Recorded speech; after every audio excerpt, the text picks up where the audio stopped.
nagaa maatiiwwan qubee akaadaamii akkam jirtu nagaa keessanii fayyaa keessanii ani nagaa kiyya egaa har'a immoo fiiziksii kutaa 11 boqonnaa sadaffaa paartii torbaffaa kan waliin ilaallu ta'a jechuudha.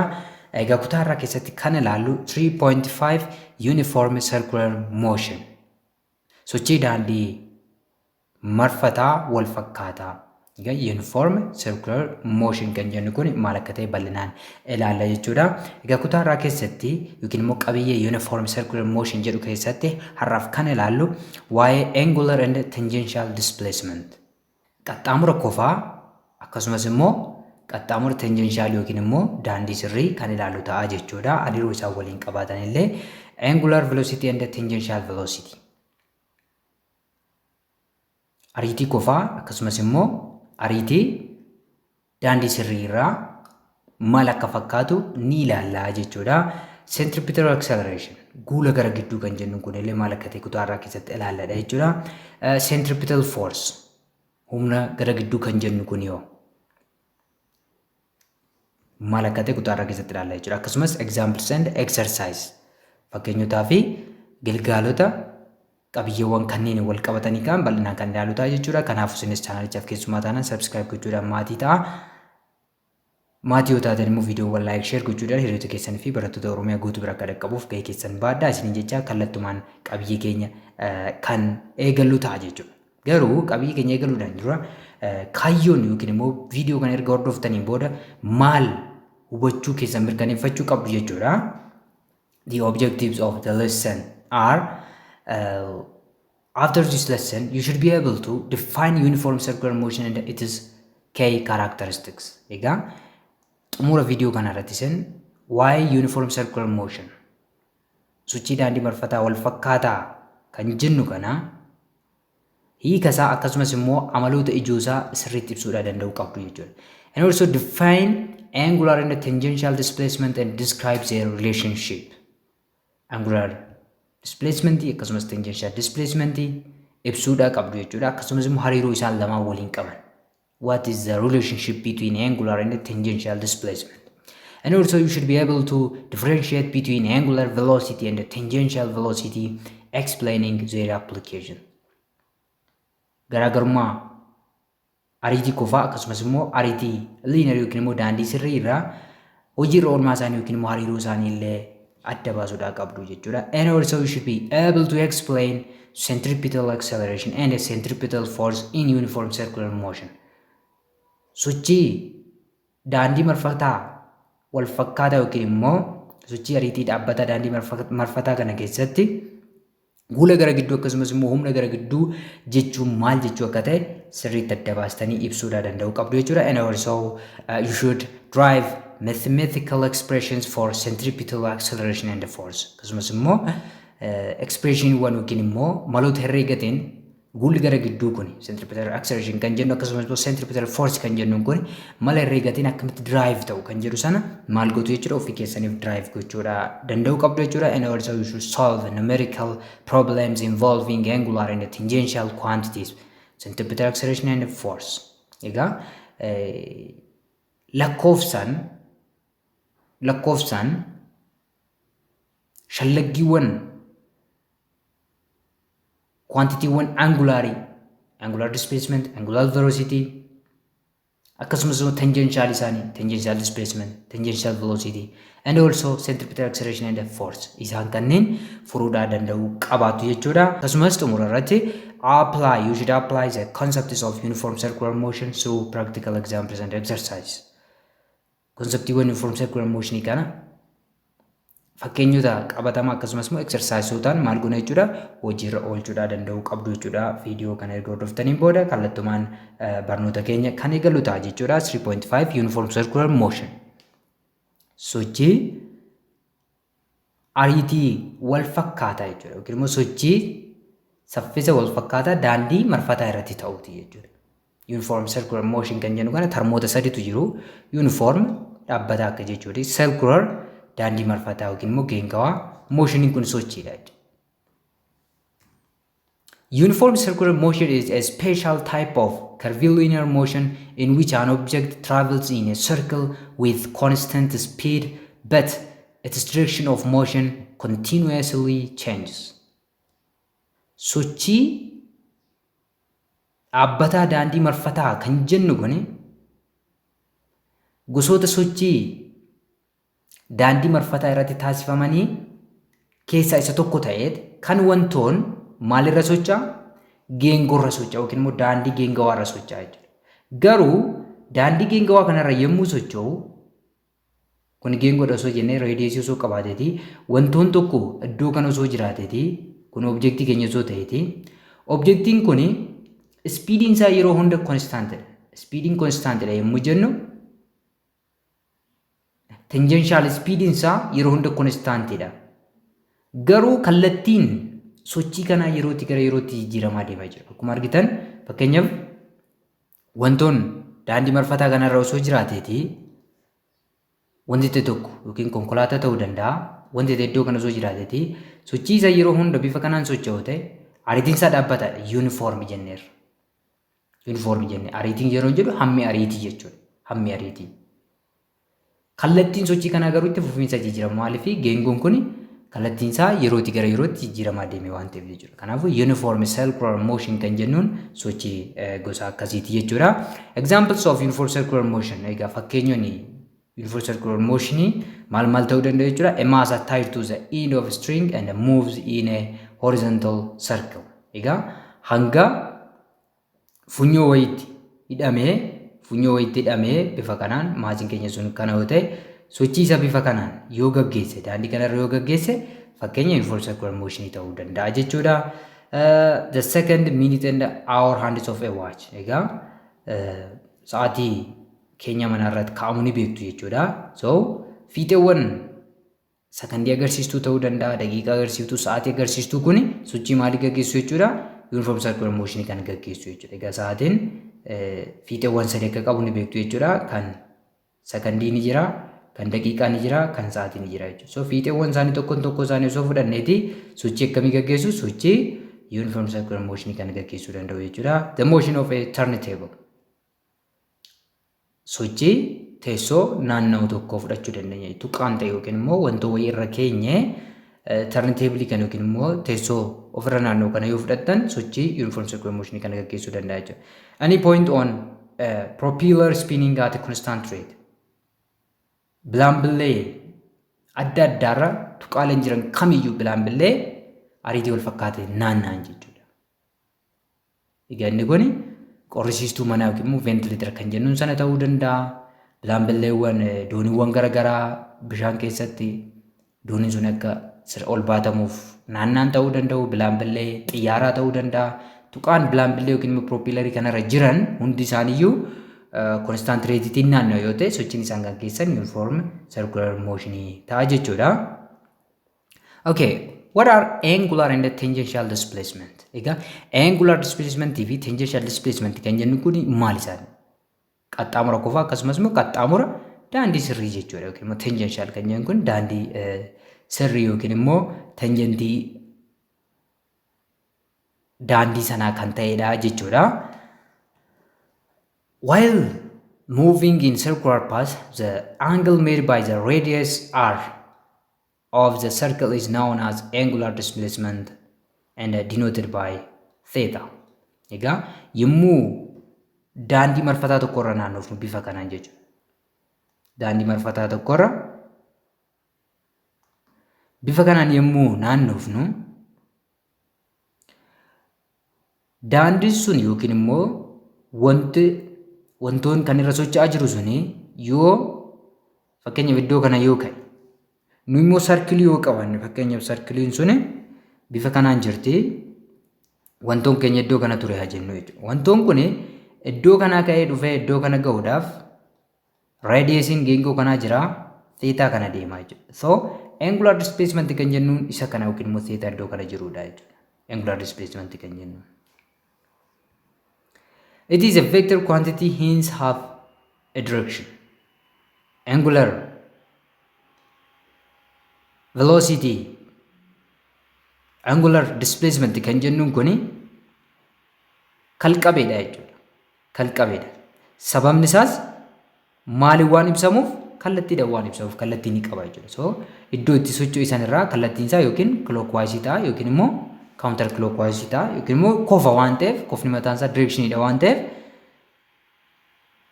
angular displacement kan jennuun kuni vector quantity yookiin immoo kalqabee kan ta'edha jechuudha. The direction of the circular arrow pointing from the initial position to the final position will indicate the direction of angular displacement. Egaa angular displacement in kalqabeedha jenneerra kallattii qaba jechuudha. So kallattiin isaa garamitti ta'uu danda'a jechuudha.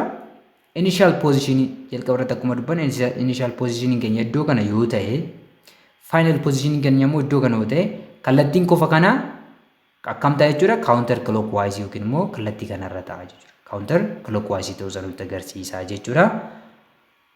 It can be either clockwise or anti-clockwise. Egaa directioniin kun yookiin kallattii sochii sa'aatitti ta'uu danda'a clockwise yookiin immoo anti-clockwise yookiin immoo counter clockwise ta'uu danda'a jechuudha. Akkaataadhuma wantoon keenya itti socho'e. Fakkeenyaaf wantoon keenya jalqaba iddoo kana yoo ture iddoo kana tureet yoo dhufee iddoo kana ga'e sochiin kun maal ta'a jechuudha clockwise ta'a jechuudha. Inni kun immoo initial position iddoo kana final immoo iddoo kana yoo ta'e inni lammataa yookiin immoo jalqaba irratti argamu kun counter clockwise direction qabaata jechuudha. Angular displacement kan jennu kun kofuma yommuu wantoon tokko daandii sochii irra daandii martoo irra socho'u kofni inni raadiyeesii geengoo sanarraa uumuu danda'u meeqadha kan jedhamu sanaan angular displacement jennaani jechuudha. If the arc of the circle in which the body is moving is s and the radius of the circle is r, then angular displacement will be theta equals s over r dhaan ibsama jechuudha. Kana jechuun maal jechuudha? Egaa sochii daandii martoo ariitii yookiin immoo saffisa dhaabbataa kanarratti wantoon tokko sochii irra osoo jiru yookiin immoo daandii martoo irra osoo socho'u yommuu socho'u kanatti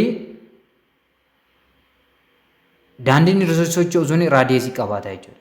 Kun raadiyeesii geengoo keenyaa yoo ta'e raadiyeesii yoo ta'e wantoon fakkeenyaaf jalqaba iddoo kana tureet yeroo damboo dhufee iddoo kana yoo ga'e wantoon keenya dhufee iddoo kana yoo ga'e golboon inni deeme kun sarara sirriirra golboon inni deeme kun arc jennaan yookiin immoo s-dhaan represent goonaa jechuudha. Arc jennaan jechuudha. Theta kan jennuun sun isa kamidha? Isa kanadha. Theta kan jennuun kofa iddoo kanatti uumamuudha jechuudha. Raadiyeesiin geengoo isa kanadha jechuudha. So theta yeroo sana maal ta'a yookiin immoo angular displacement maal ta'a jechuudha? Length of arc over radius of the circle ittiin ibsama jechuudha. After one complete revolution, the rotating object will travel a distance equal to the circumference of the circle path. Egaa sochii marsaa tokko guutuu booda wantoon tokko geengoo akkasiirra naanna'u yoo jiraate raadiyeesii kana iddoo kana yoo qabaanne wantoon iddoo tureetti yommuu deebi'u fakkeenyaaf wanti tokko iddoo kanaa ka'eet naanna'ee geengoo kanarra egaa isheen kun geengoo ta'uu qabdi drawingiin kiyya sirrii miti jechuudha. Iddoodhuma ture sanitti yoo deebi'e waan revolutionii deeme jedhama jechuudha. Waan revolution wantoon tokko iddoo ka'e sanatti yommuu marsaa tokko guutuu yommuu deemu revolutioniin tokko deemame jennaa jechuudha. Waan revolutioniin deemameera jennaa jechuudha. Yeroo kana arc length yookiin immoo distaansii waliigalaa inni deemamu circumference circular path sanaa ta'a jechuudha. Circumference yookiin immoo naannoo geengoo sanaa ta'a jechuudha. Egaa naannoon geengoo immoo akkam akka ta'e herrega keessatti ni beektu jechuudha. The circumference of the circle is equal to 2 pi r, where r is the radius of the circular path. Circumference yookiin immoo naannoon geengoo kun immoo 2 pi r ta'a jechuudha. R'n kun raadiyeesii maal yoo ta'e geengoo yookiin immoo daandii wantoonni irra naanna'aa jiru sanaa yoo ta'e jechuudha. Therefore, theta, which means angular displacement, will be s by r, which means s jechuun maal jenneera amma for one revolution dha jechuudha. Egaa inni kun maaliif jechuudha? For one revolution. Geengoon keenya isa kana yoo ta'e egaa geengoon kiyya yookiin drawingiin kiyya sirrii miti jechuudha. Isin sirreeffadhaati kaasaa. Radiyeesiin keenya isa kana yoo ta'e raadiyeesii kana yoo qabaanne wantoon tokko iddoo ka'etti yommuu deebi'u fakkeenyaaf asirraa ka'eet iddoo kanarraa ka'ee jennu iddoo ka'e kanatti yoo deebi'e bifa kanaan marsaa tokko jechuun isa kanadha jechuudha. Dhufee iddoo kanatti yoo deebi'e bakka ka'e sanatti yommuu deebi'u theetaan maal ta'a jechuudha? 2 pi r yookiin immoo 360 digirii ta'a jechuudha. 2 pi r kun maalidhaan jechuudha?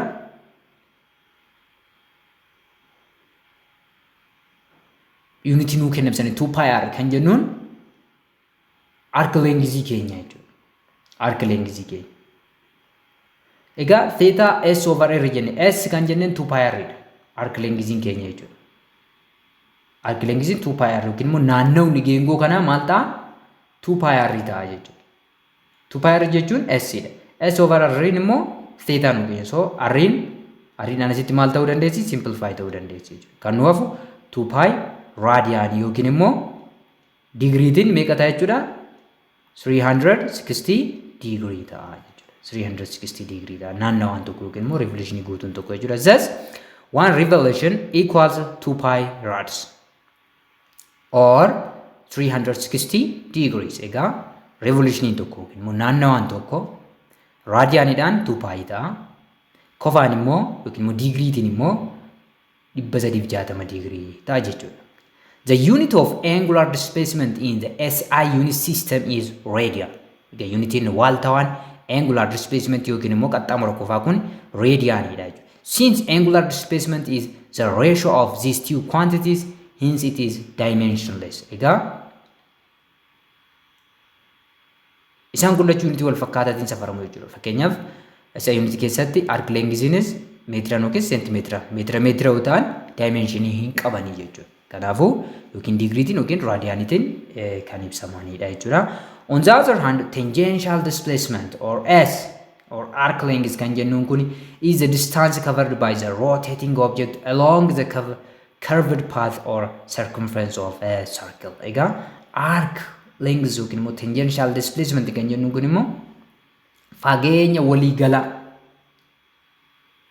angular displacement jechuun kofaan yommuu ibsinuudha jedheera. Fakkeenyaaf wantoonni iddoo ture tokkorraa jalqaba iddoo kana tureet yoo deeme iddoo kana ga'e kofa gidduu kanatti uumamu raadiyeesirra kofa uumamu kanaan maal jennaani theta jennee jenna. Arc length kan jennu yookiin immoo tangential displacement kan jennuun immoo isa kanadha. Golboonni qabatamaadhaan deeme kana ta'a jechuudha.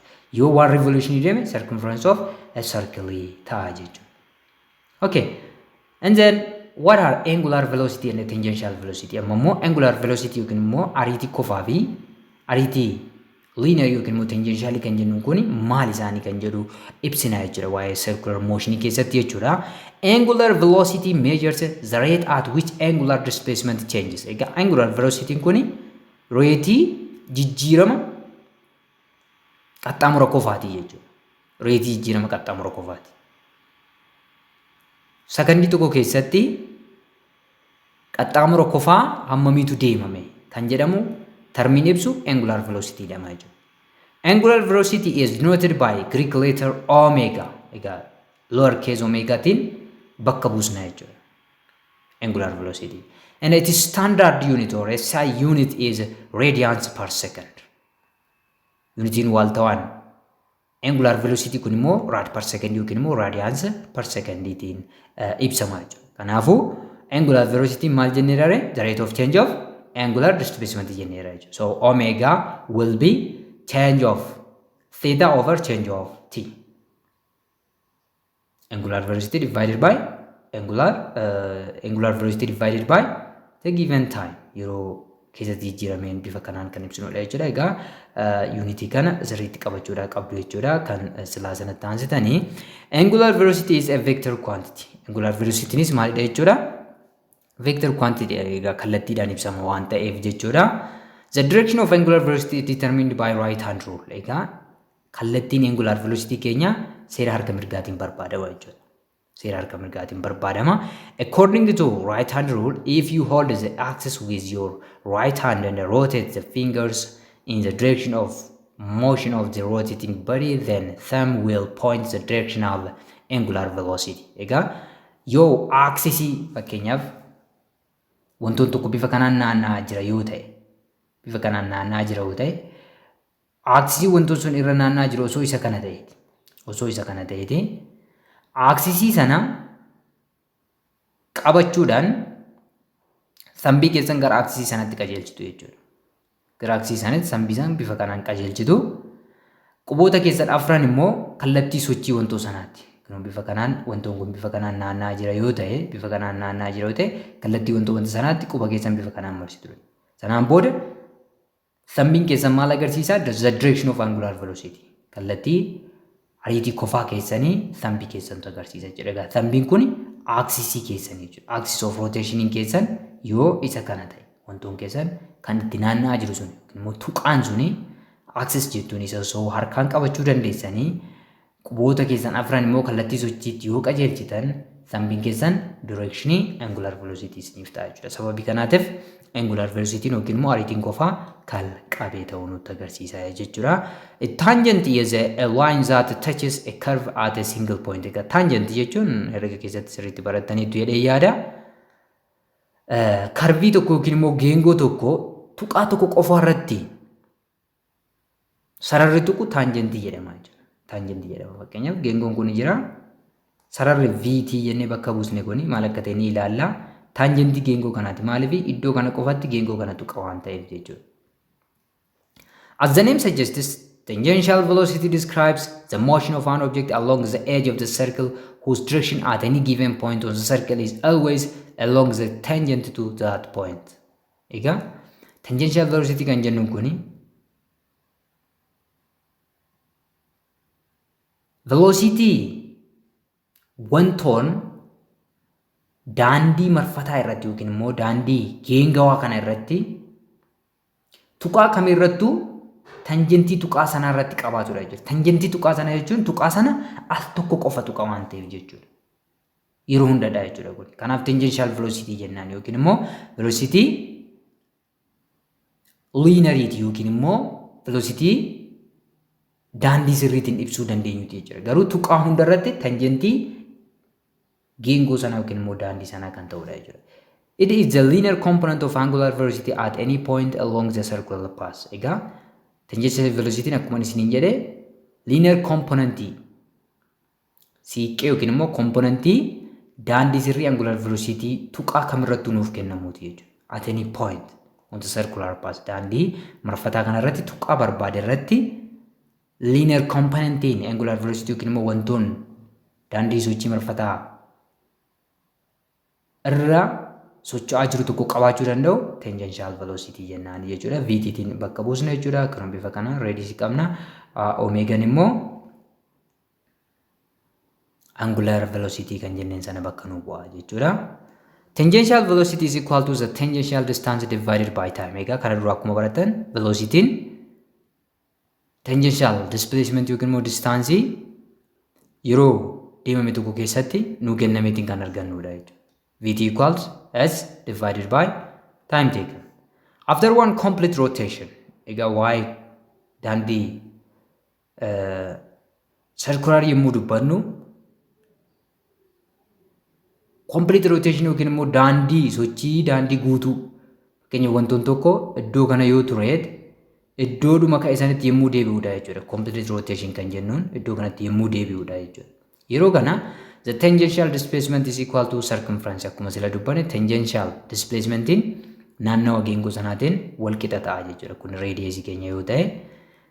And the time taken for one complete circle is called period and denoted by capital T. Egaa qaxxaamurri daandii sirrii yookiin immoo harka leengisii walii galaa deemamu circumference yookiin naannawa geengoo ta'a. Yeroon immoo marsaa kana guutuu xumuruudhaaf geengoo tokko xumuruudhaaf yeroon fudhatu period jennaan jechuudha. Full completeedhaaf period jenneet capital T dhaan bakka buusna jechuudha. With this equation for tangential velocity will be for one complete rotation maal ta'a jechuudha tangential velocity'n keenya S maal jenneera circumference jenneera. Circumference jechuun immoo 2 pi r akka ta'e ni beektu jechuudha. Geengoo tokko guutuu marsaa tokko guutuu xumuruudhaaf yeroon fudhatu immoo period yookiin immoo capital T dha jenneerra. Kanaafuu S jechuun 2 pi r dha, T jechuun capital T dha. Bifa kanaan bakka buusuu dandeenya jechuudha. Tangential velocity for one complete rotation or circumference Vt equals to 2 pi r over T dha jechuudha. Capital T kun period keenya jechuudha. Egaa iddoo kanatti maaliin bakka buusuu dandeessu? Hariiroo frequency yeroo baay'ee amma waa'ee frequency gaafatamuu dandeessu jechuudha. Egaa frequency fi periodiin reciprocally waliiti jechuudha. Frequency tiinis bakka buusuu dandeessu iddoo kanatti jechuudha. Sababni isaas frequency equals to 1 over period waan ta'eef jechuudha. Frequency jechuun sakandii tokko keessatti wantoon tokko marsaa hammamii deeme. Fakkeenyaaf sakandii kanatti tokko keessatti marsaa kana meeqa deeme? Tokko moo lama moo walakkaadhamu? Bifa kanaan Vt equals to 2 pi r f illee jettanii frequency tiin illee ofii keessanii bakka buustanii ilaaluudhaa dandeessu jechuudha. Isaan kun lamaan hariiroo frequency fi period gidduu jiru beekuudhaan jechuudha. The SI unit of tangential velocity is meters per second and denoted by meter m per s dha jechuudha. So unitiin waaltawaan tangential velocity meters per second akka ta'e beekamaadha jechuudha. The relationship between angular and tangential velocity amma immoo hariiroo ariitii qofaa fi ariitii daandii sirriiraa yookiin immoo tangential gidduu jiru ilaallaa jechuudha. There is a connection between tangential velocity and angular velocity. Egaa hariiroon tangential velocity fi angular velocity gidduu ni jira jechuudha. To find the relationship between them, let us start from the equation for tangential velocity. Egaa hariiroo isaanii kan qo'achuudhaaf maalirraa kaana jechuudha? Equationii tangential velocity irraa kaana jechuudha. Tangential velocity equals S by T. S in angular S in arc length dha yookiin immoo linear displacement dha jenneerra. By time taken T equals theta r over T. Egaa S jechuun maal jechuudha? Theta r dha jechuudha. Yeroon isaan gidduu jiru silaa ilaalleera theta r waan ta'eef jechuudha. Divided by T equals maal ta'a jechuudha? Theta over T jechuun immoo gama biraatiin omega jechuudha jechuudha. Omega jechuudha. Omega jechuun change of theta over change of T jennee silaa ilaalleera jechuudha. Omega dha. So Vtiin maal ta'a jechuudha? Omega r ta'a jechuudha. Hariiroon tangential velocity fi angular velocity gidduu jiru isa kana ta'a jechuudha. Angular velocity times radius of the circular path will be Vt or tangential velocity of that object ta'a jechuudha. Bifa kanaan ibsuu dandeenya. Note that angular velocity is the same for all points on the rotating object, while tangential velocity depends directly on the distance from the axis of rotation. Egaa wanta daandii marfataa yookiin immoo sochii geengoo ta'u tokkoof omeegaan yeroo hunda dhaabbataadha jechuudha. Angular velocity'n dhaabbataadha. Garuu tangential velocity'n maal irratti hundaa'a jechuudha? Fageenya inni tuqaa sochii irraa qabu irratti hundaa'a jechuudha. Fakkeenyaaf wantoonni iddoo kana jiranii fi iddoo kana jiruu fi wantoonni immoo fiixee kanarra jiru angular velocity wal fakkaataa qabaatu. Wantoonni kun lachuu dhufanii as ga'aniiru jennu. So yeroon kun lamaaniifuu wal fakkaataadha. Angular displacement lamaaniifuu wal fakkaataa ta'a waan ta'eef angular velocitynis wal fakkaataa ta'a. Linear velocity yookiin immoo tangential velocity immoo lamaaniifuu adda adda ta'a. Sababni isaas maaliif? Wantoonni iddoo kana jiru sochiin isaa bifa kanaan arc length baay'ee gabaabaa ta'e deema. Wantoonni iddoo kana fiixee kanarra jiru immoo arc length guddaa ta'e deema waan ta'eef tangential velocity adda adda, angular velocity immoo wal fakkaataa ta'a jechuudha. Mee fakkeenya ilaallu. If the angular velocity of a wheel is 40 rads per second and the wheel diameter is 60 centimeter, determine the tangential velocity of the wheel. Egaa maalluun jedha jechuudha. Angular velocity'n gommaa tokko 40 raad per second yoo ta'e, diametriin gommaa sanaa immoo 60 centimeter yoo ta'e, tangential velocity isaa barbaadee nuun jedha jechuudha. So kana kennamoota keenya adda baafachuu dandeenya jechuudha. Jalqaba irratti maaltu akka nuu kenname asitti adda baasuudhaa dandeenya. Angular velocity omega nuu kenname. Omega is 40 rads per second. And diameter of the wheel. Diametering gommaa kana 60 centimeter. Kana jechuun diameter 60 centimeter jechuun radius equals to diameter over 2 dha jechuudha. Kanaafuu 60 centimeter lamaa irratti radius gommaa kana arganna jechuudha. It is 30 centimeter. Gara biraatiin radius jechuun radius equals to 0.3 meetrii dha jechuudha. Unity waaltawaatti yommuu jijjiirran. Kana lamaan qabna. Gaafatamaan keenya eenyudha kan jedhu bira dhaquu dandeenya. The required one is tangential velocity or VT. VT nuu kenna. Egaa gama solution yookiin immoo furmaata gaafii kanaatti yommuu dhaqnu solution bira yommuu dhaqnu maal jenneera yommuu hariiroo angular velocity fi tangential velocity dubbannu VT equals omega r jenneera jechuudha. Omega r. So lakkoofsota keenya kana formuloota keenya kana lakkoofsaan bakka buufachuudhaan kan barbaaduu dandeenyudha jechuudha. So VT equals omega jechuun meeqadha? 40 rads per second. 40 rads per second times r jechuun 0.3 dha jechuudha. 0.3 meter. So isaan kana lamaan yommuu waliin baay'isnu 12 meters per second arganna jechuudha. 12 meters per second ta'a jechuudha. Baay'ee salphaadha. Hariiroodhuma isaanii sana yaadachuu kan nu gaafatudha jechuudha. The other is a centripetal acceleration. Centripetal acceleration kan jennuun kun acceleration uniform circular motion keessatti nuyi qabaachuu dandeenyudha jechuudha. Acceleration circular motion uniform circular motion keessatti nuyi qabaannu centripetal acceleration yookiin immoo guula gara gidduu kan jedhamudha jechuudha. We know from kinematics that acceleration is caused by change in velocity. Egaa waa'ee kinematics yommuu ilaallu acceleration jechuun sababa jijjiirama ariitiitiin kan uumamudha jechuudha. Jijjiirama ariitii kan jennu kun immoo yookiin maaliin ta'uu danda'a? In case of magnitude or it can be due to the change of direction or both. Egaa ariitiin jiraachuudhaaf guulli jiraachuudhaaf jijjiiramni ariitii jiraachuudhaa qaba jechuudha. Jijjiirama ariitii kan jennu kun immoo yookiin magnituudiidhaan ta'uu danda'a yookiin immoo kallattiidhaan yookiin immoo lamaaniinuu ta'uu danda'a jechuudha. Keezii uniform circular motion yookiin immoo UCM keessatti ariitiin dhaabbataadha jenneerra. Ariitiin dhaabbataadha. Yeroo hunda ariitii yommuu jedhu magnituudiin ariitii dhaabbataadha. Saffisni isaa ariitii kan jennu saffisaa jennu. Speed is constant. For what? For UCM or uniform circular motion. The speed is constant or magnitude of velocity is constant. But direction is continuously changing. Kallattiin saffisa sanaa yerootti gara yerootti maalidha? Jijjiiramaadha jechuudha. Kanaaf UCM keessatti yookiin immoo uniform circular motion keessatti guulli ni jiraata jechuudha. Guulli kun immoo centripetal acceleration jedhama. Therefore, an object undergoing uniform circular motion is always accelerating. Wantoon sochii wal fakkaataa daandii marfataa gaggeessu tokko yeroo hunda akka guuleetti itti fufaa jechuudha.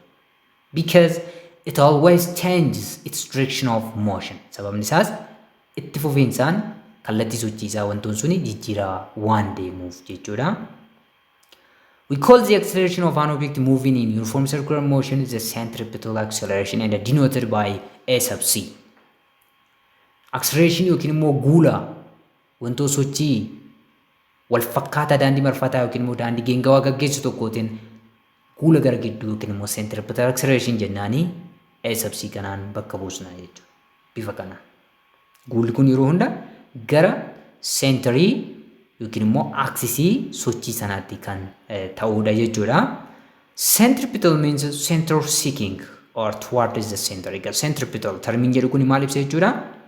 Gara gidduu barbaadu yeroo hunda gara gidduutti qajeelu yookiin immoo gara centeriitti qajeelu waan jedhu agarsiisa jechuudha. Kanaafuu kallattiin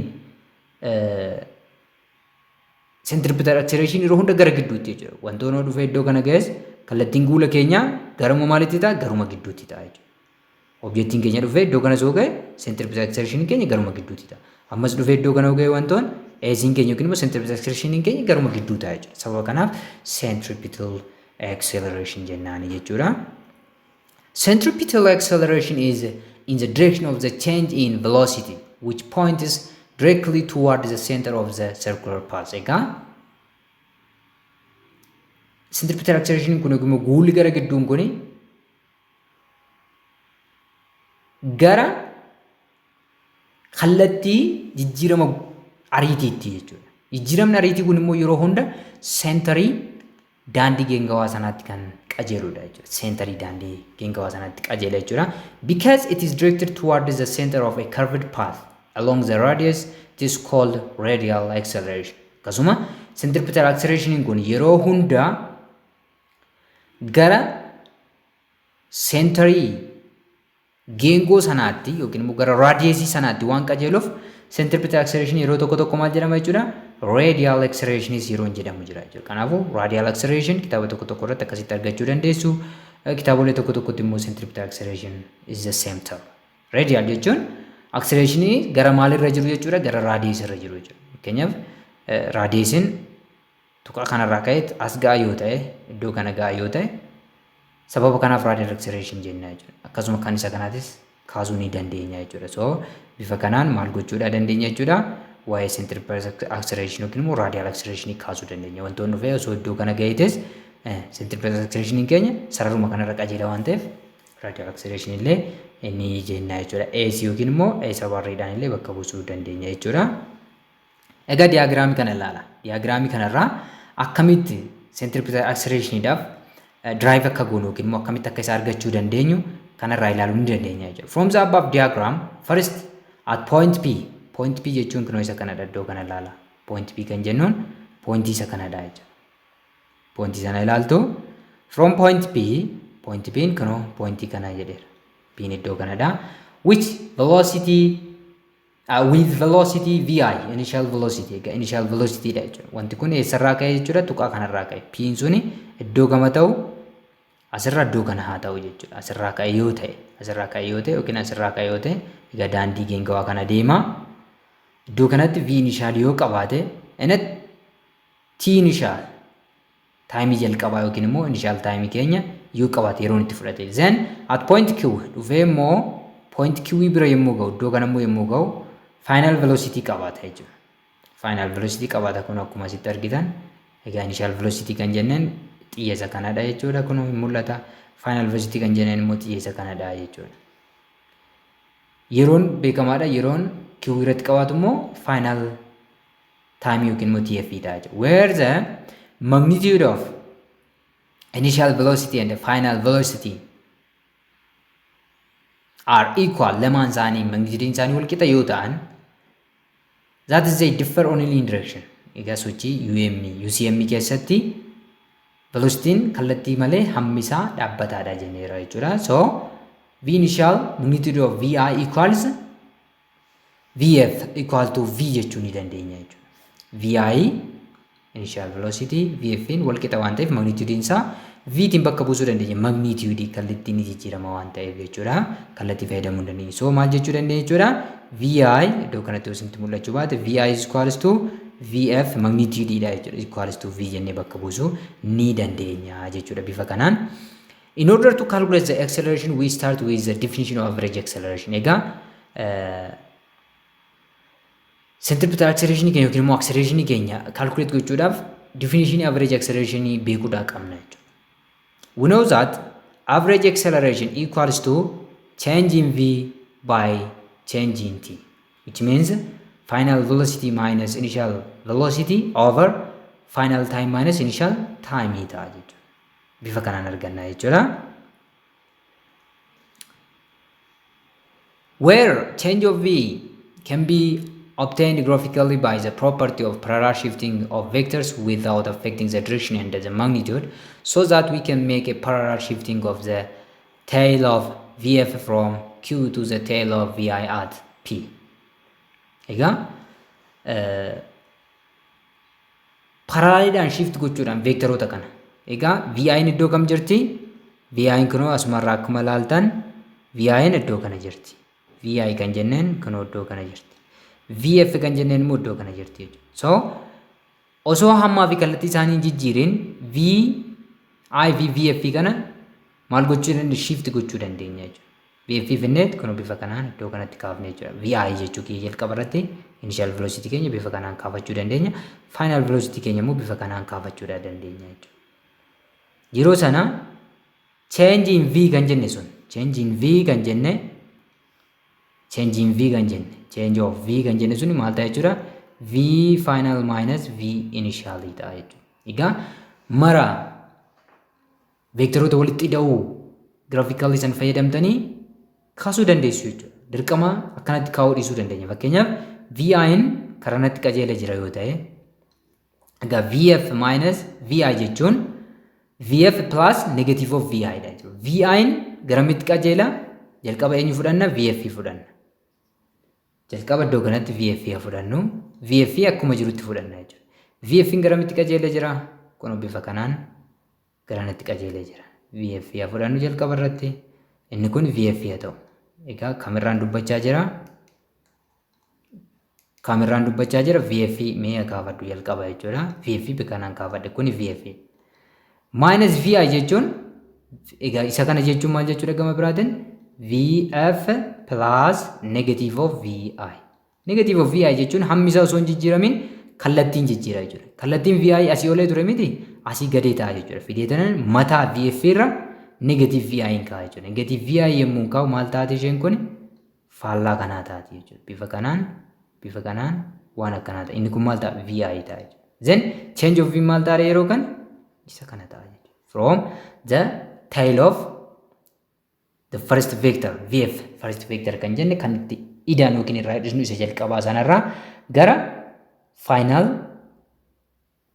vectorii maal isaatti heedii isaatti yookiin immoo fiixee isaatti ta'a jechuudha. Bifa kanaan inni kun maal ta'a jechuudha? Change of V ta'uu isaa nutti agarsiisa jechuudha.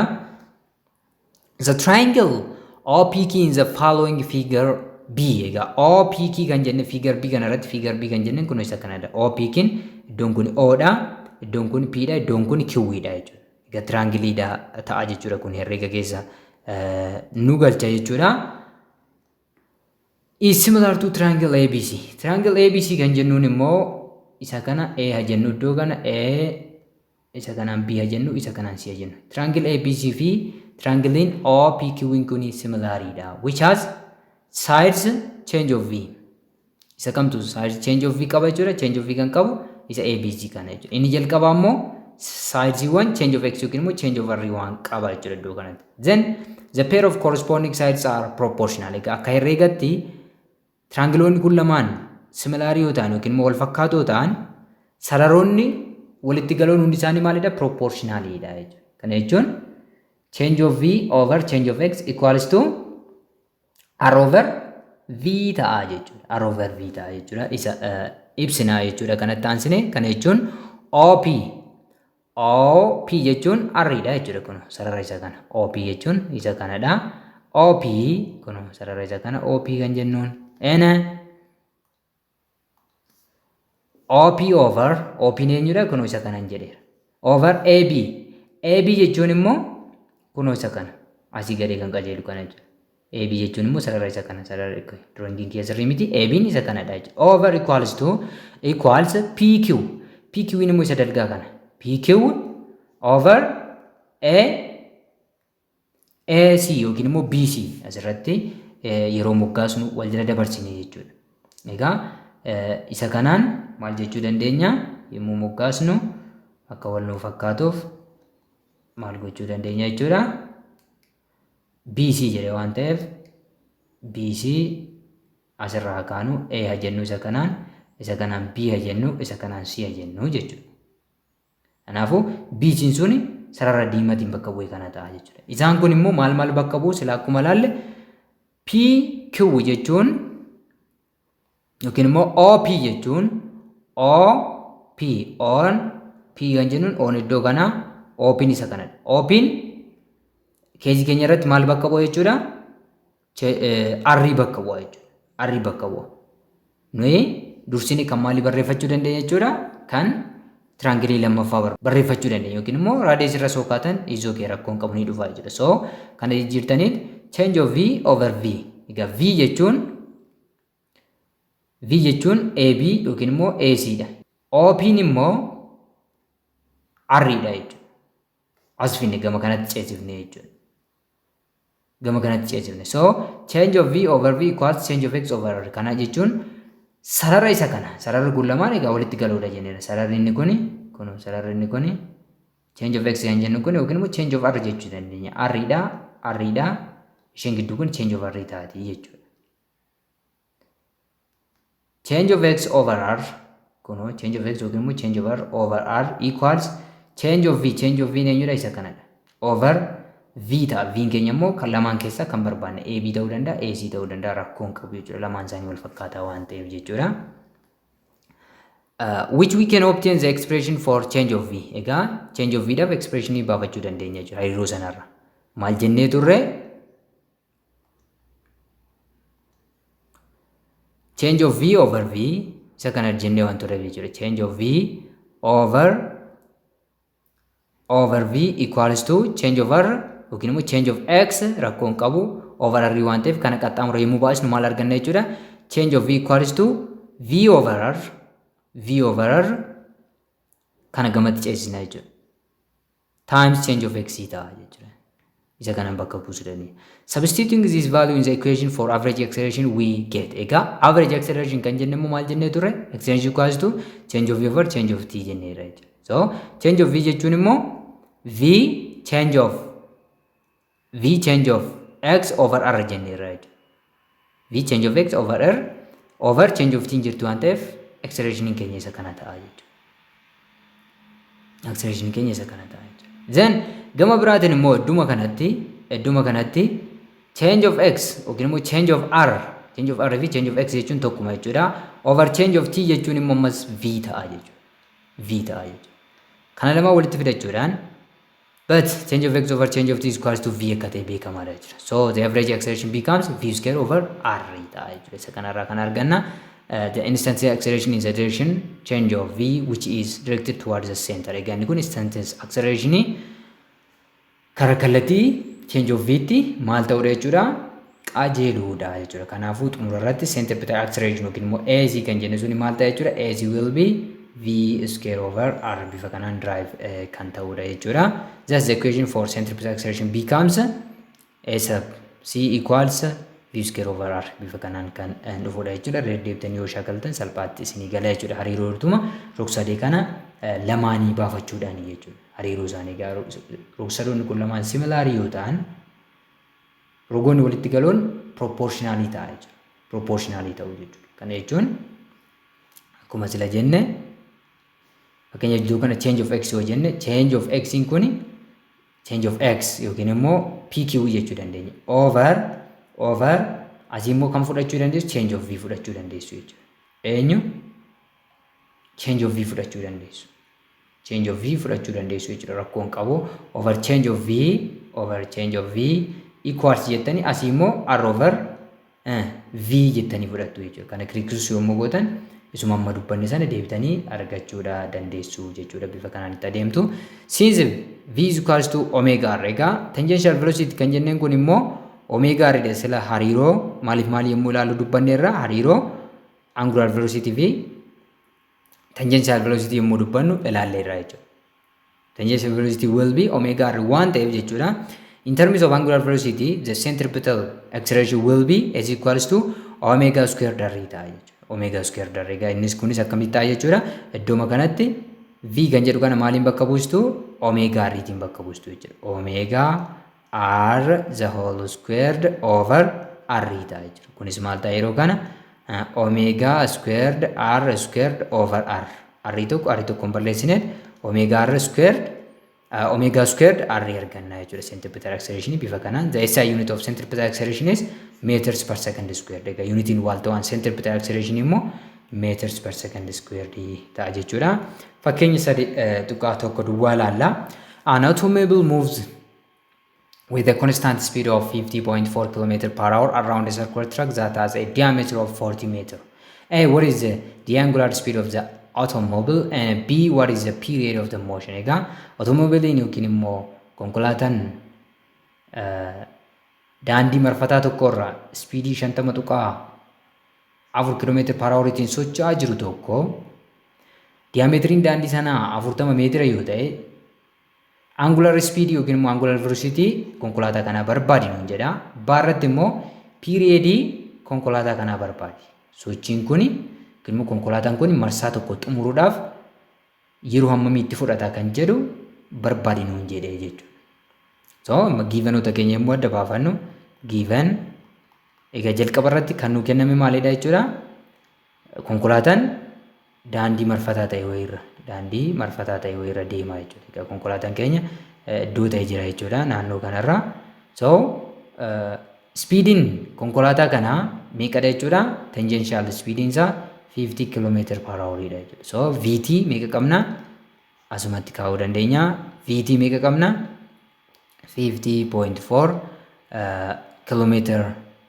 Egaa kana jechuun unity waaltawaatti yommuu jijjiiru times km/h dha waan ta'eef times meetiraa fi kiiloomeetira gudduu 1000 jira 1000 over hour fi sekondii gidduu immoo 3600 jira jechuudha. Bifa kanaan jijjiiruu dandeenya jechuudha. Isa kana balleessuudhaaf yeroo kana meters per second jijjiirrachuu dandeenya. So VT will be isa kana yommuu baay'istan meeqa argattu jechuudha. 14 meters per second. 14 meters per second dha jechuudha. Tangential velocity keessan iddoo kanatti itti aansuudhaan diameetiriitu nu kenna. Diameter of the track daandiin suni diameter isaa diameter jechuun isa kanadha jechuudha. Guutummaa isaa. Diameter jechuun maalidha? Guutummaa tirakkii sanaati jechuudha. Guutummaa tirakkii sanaati. Kanaafuu raadiyeesiin walakkaa diameetiraa ta'a jechuudha. So raadiyeesiin maal ta'a jechuudha? Diameter by 2. Diameter meeqa? 40 cm. 40 cm by 2 digdama 40 meter. Diameter keenya 40 meter dha waan ta'eef 40 divided by 2 is 20 meter. Raadiyeesiin tirakkii kanaa yookiin immoo daandii marfataa kanaa 20 meetiraa jechuudha. Kanaafuu kallattumaan gara solutionii keenyatti yommuu seennu irratti maalidha gaafatamne irratti solutionitti aseennuuti irratti maal gaafatamne angular speed gaafatamne jechuudha. Angular speed jechuun from the relation between linear speed and angular speed we know that VT equals omega r jenneera jechuudha. Omega r jenne. Kun maal nutti agarsiisa? Omegaan yookiin immoo angular speediin maal ta'a jechuudha? Angular speed yookiin omega will be VT over r ta'uu nutti agarsiisa jechuudha. So omega equals VT over r. VT jechuun meeqa jenneerra? 14 meters per second jenneerra jechuudha. 14 meters per second over radiusiin immoo meeqa jenne? 20 meetira jenneerra jechuudha. Radiusiin 20 meetira.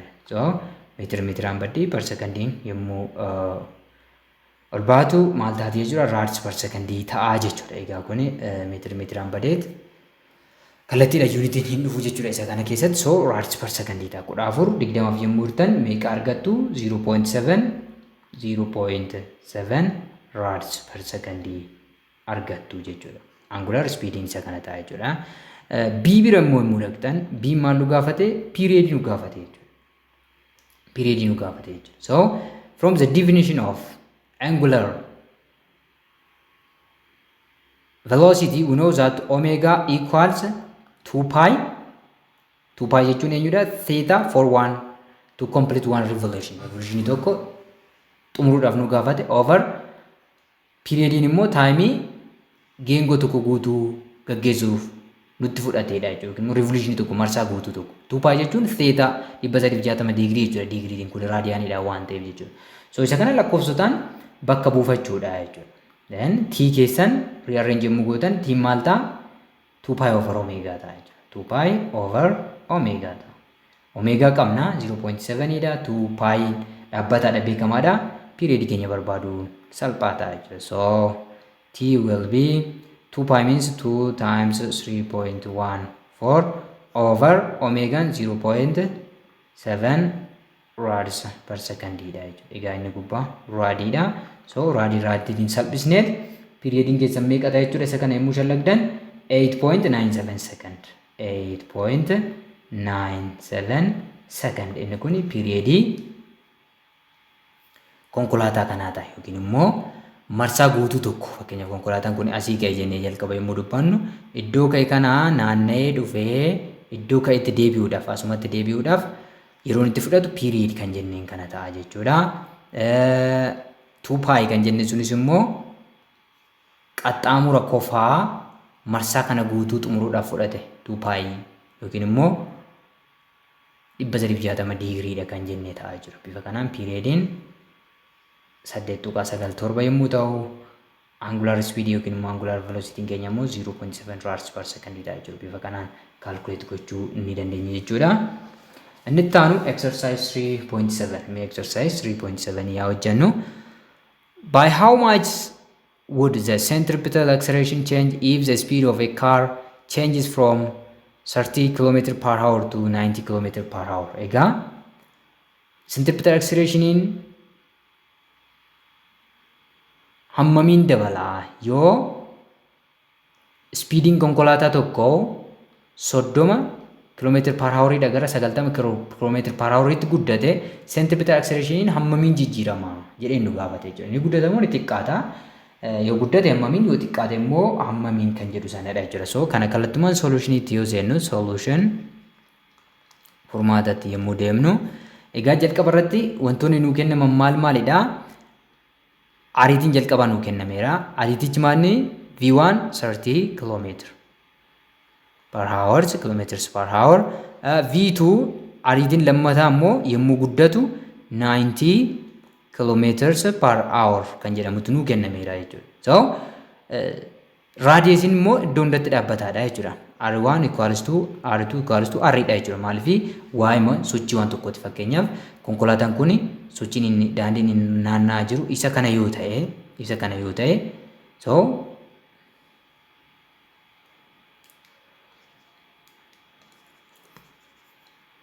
egaa konkolaataan sun drawingiin kiyya baay'ee nama gaddisiisa.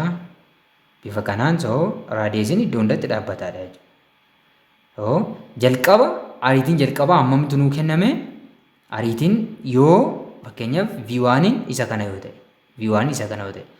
booda immoo ariitiidhuma kana baay'ee guddisuudhaan V2 yoo ta'e yoo ariitiin wanta kana V1 kanarraa V2 yookiin immoo 30 90tti guddate egaa raadiyeesiin lamaanifuu dhaabbataadha isiniin jedheedha. Daandii wal fakkaataa deema konkolaataan kuni.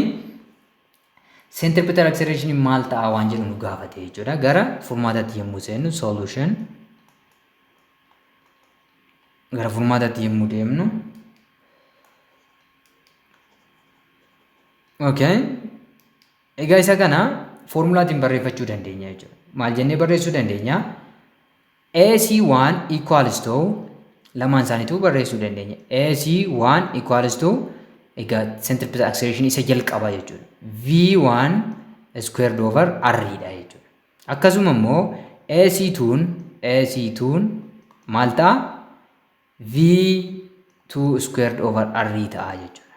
So isaan kana lamaan reeshoo isaanii fudhachuu dandeenya jechuudha. AC1 AC2 dha waan ta'eef kan guddate AC2 tiin fudhachuu dandeenya.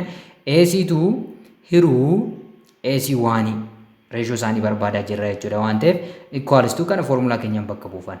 AC2 jechuun V2 squared over R over V AC1 jechuun immoo V1 squared over R dha jechuudha. So raadiyeesii asumatti raadiyeesiitiin salphisuu dandeenya jechuudha. Kuni maal nutti agarsiisa? AC2 over AC1 equals to V2 squared over V1 squared dha jechuudha. So lakkoofsi argannu kuni hamma AC2 AC1 ittiin caaludha jechuudha. Isa kana barreeffanna. AC1 jechuun AC2 jechuun V2 squared dhaan bakka bu'aara jechuudha. Hariiroon isaanii kanaan argama jechuudha. So V2 jechuun 90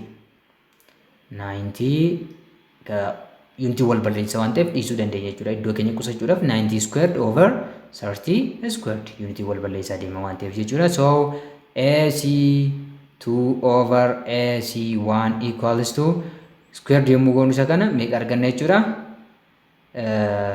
8,100 arganna jechuudha. Isa gubbaa kana isa jala immoo squared yommuu goonu meeqa arganna jechuudha? 900 arganna jechuudha. Isa kana yommuu salphifnu 81 by 9 is 9. Isa kana arganna jechuudha. Kana jechuun kun maal nutti agarsiisa? Thus inni kun maal nutti agarsiisa? AC. Yes.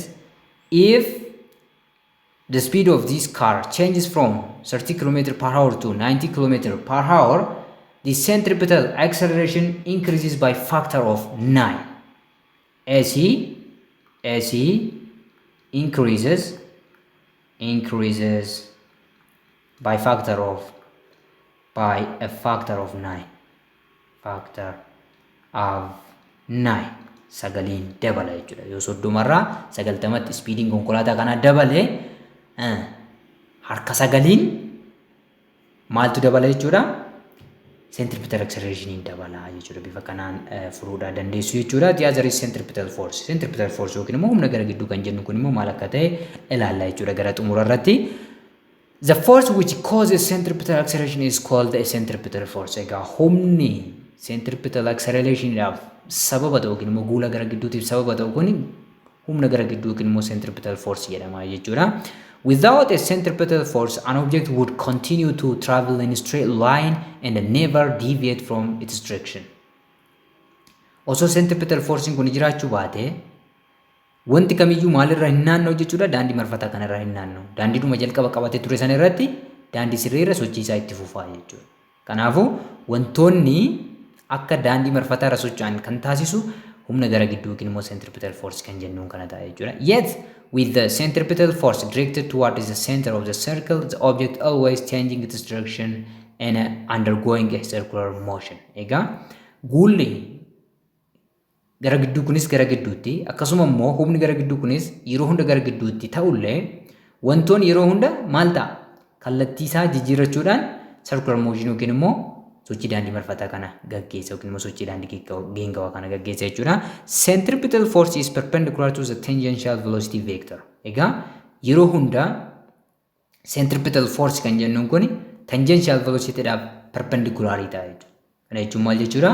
Fakkeenyaaf sochiin daandii geengawaa bifa kanaan taasifamaa jira yoo ta'e inni kun raadiyeesii yoo ta'e wantoon keenya fakkeenyaaf iddoo kanatti velocitiin isaa bifa kanaan v kan jennu yookiin immoo tangential velocity yoo ta'e centripetal force yeroo hunda eenyu wajjin perpendicular ta'a? Tangential velocity kana wajjin yeroo hunda perpendicular ta'a. Kun Fc yookiin immoo centripetal force kan jenneen sana ta'a jechuudha. Egaa seera sochii Newton lammaffaa irraa immoo maal jenneerra? Force is equals to ma jenneerra jechuudha. Ma jenneerra. Wantoonni sun wanti socho'u sun fakkeenyaaf konkolaataa yoo ta'e iddoo kanatti konkolaataan kun maal qaba jechuudha? Maasii qaba jechuudha. So acceleration immoo maal keessa jiru? Sochii wal fakkaataa daandii marfataa yookiin daandii geengawaa keessa jiru kun m dha. N keenya kun AC dha yookiin immoo centripetal acceleration dha jennee dubbannee jirra jechuudha. So centripetal force will be mass of an object times centripetal acceleration. Baay'isu guula gara gidduu ta'a jechuudha. Kana jechuun symbolically F is equals to MAC ta'a jechuudha. Egaa fakkeenya irratti hojjechuu dandeenya. Example 3.11 a 100 gram ball is reeled in horizontal circle of radius 40 cm. Egaa kubbaan hangi isaa 100 giraama ta'e tokko geengoo horizontal yookiin immoo lafa dargaatiin paralaalii naannoo tokko raadiyeesiin isaa 40 cm ta'e irra maal ta'aa jira? Naanna'aa jira jechuudha. With what maximum speed can it travel if the braking strength of the road is 50 Newton? Yoo humni ulee sochii kubbaa kana dhaabuu barbaachisu tokko 50 niwutenii ta'e speediin olaanaan inni itti yookiin immoo kubbaan kun itti naanna'uu danda'u yookiin immoo tangential velocity isaa meeqa ta'uu danda'a jedhee nu gaafate jechuudha. Egaa isa kana kennamoota keenya adda baasuu dandeenya. Given jalqaba irratti kan nu kenname maalidha? Mass of the ball is 100 gram which means 0.1 kilograms. kiloogiraama hammanaati jechuudha. Ittaan sudaan reediyeesii sochiitu nu kennamee jira. Wantoonni sun yookiin immoo kubbaan sun kan itti marfachaa jirtu maalidha jechuudha. Reediyeesii equals to 40 centimeter which means 0.4 meetiridha jechuudha. Egaa wantoon kubbaan keenya bifa kanaan naannaa jira yoo ta'e funyootti bifa kanaan hidhaame kun kubbaa keenya yoo ta'e sochiin inni yookiin immoo sochiin martoon inni gaggeessaa jiru suni giingoo egaa dirooyingiin kiyya sirrii miti isinii jedheera. Raadiyeesiin keenya kana yoo ta'e maasiin kubbaa sanaa isa nuu kenname kana yoo ta'e jechuudha. Kanaafuu humni sochii kana dhaabuu barbaachisu kuni maal jechuudha gama biraatiin FC yookiin immoo centripetal forceidhaan wal qixa ta'a jechuudha. Centripetal forcein kuni meeqadha jechuudha? 50 Newton. 50 Newton. Required barbaadamaan keenya maalidha? Keezii keenya irratti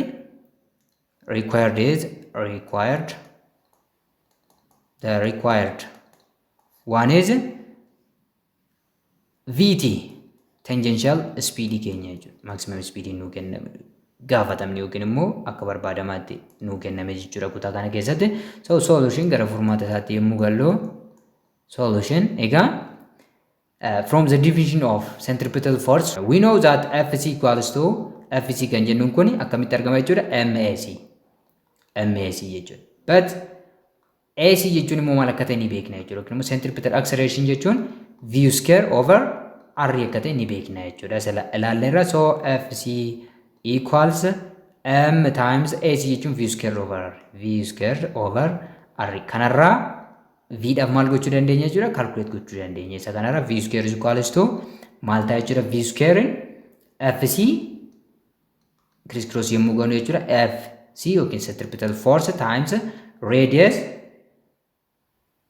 over mass of an object ta'a jechuudha. Yookiin immoo the body ta'a keezii keenya irratti jechuudha. V square.